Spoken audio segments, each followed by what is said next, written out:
शिमला में आयोजित पत्रकार वार्ता के दौरान विनोद कुमार ने कहा कि जयराम सरकार ने जो वायदे कर्मचारियों से किए हैं वो पूरे नहीं हुए हैं। किसी क्षेत्र विशेष को लेकर जयराम ठाकुर ने ऐसे व्यक्ति के हाथ में कमान सौंपी है जो सक्षम नहीं है। विनोद ने कहा कि पूर्व मुख्यमंत्री प्रेम कुमार धूमल जैसे ही सत्ता में आते थे पहले ही दिन कर्मचारियों के मामलों को हल करते थे। वर्तमान सरकार ने ऐसा कुछ नहीं किया और कर्मचारियों के भविष्य के साथ खिलवाड़ किया है। उन्होंने कहा कि शांता कुमार के कार्यकाल में यह तय किया गया था कि हर 3 महीने में कर्मचारी महासंघ के अध्यक्ष के साथ मुख्यमंत्री बैठक करेंगे। प्रदेश सरकार के पर्सनल डिपार्टमेंट के ऑफिसर मैनुअल में ये लिखा है, लेकिन प्रदेश सरकार ने किसी भी कर्मचारी गुट के साथ बातचीत नहीं की।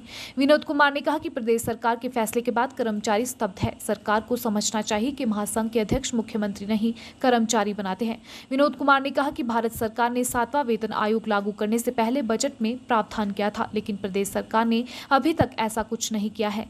विनोद कुमार ने कहा कि अगर प्रदेश सरकार पंजाब की तर्ज पर पे स्केल लागू नहीं कर सकती है तो सेंट्रल पे कमीशन की रिपोर्ट लागू करें।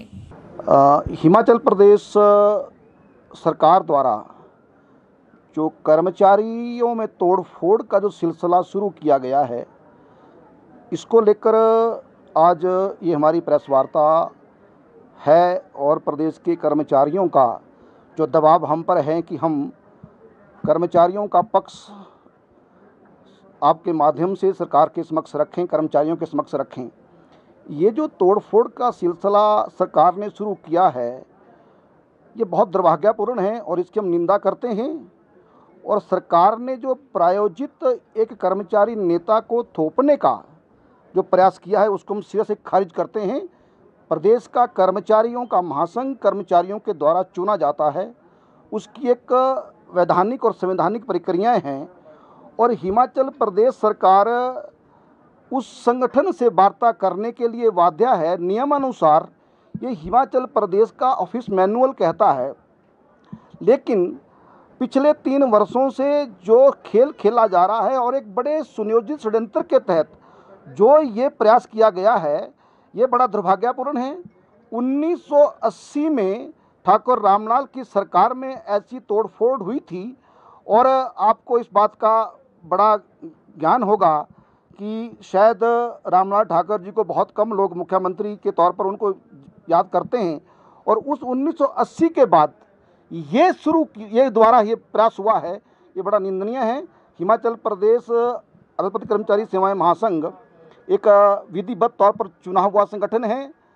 हिमाचल प्रदेश के ऑफिस मैनुअल और जो पर्सनल विभाग की जो जॉब प्रोफाइल है उसमें तय है, उसमें पैरामीटर तय हैं, नियमावली तय हैं कि सरकार को आखिर जेसीसी किसके साथ करनी है।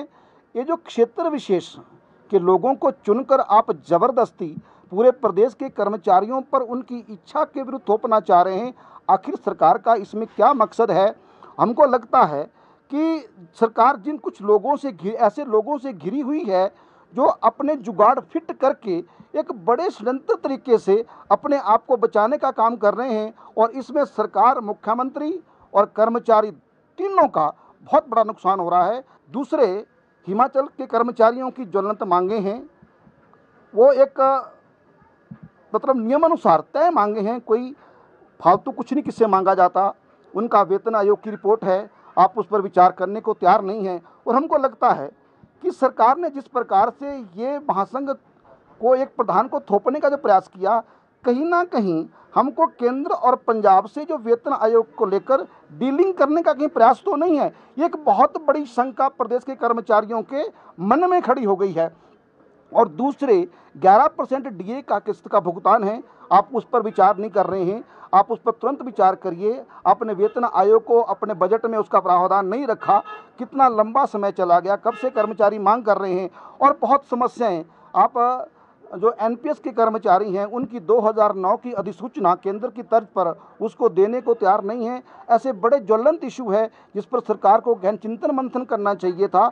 और जो एक सशक्त नेतृत्व, जो संगठन, एक मजबूत संगठन जो सरकार की भी मदद कर सकता है और कर्मचारियों के मसलों को भी सुलझा सकता है, उनको आप बाहर कर रहे हो। आखिर इसके पीछे सरकार का मकसद क्या है?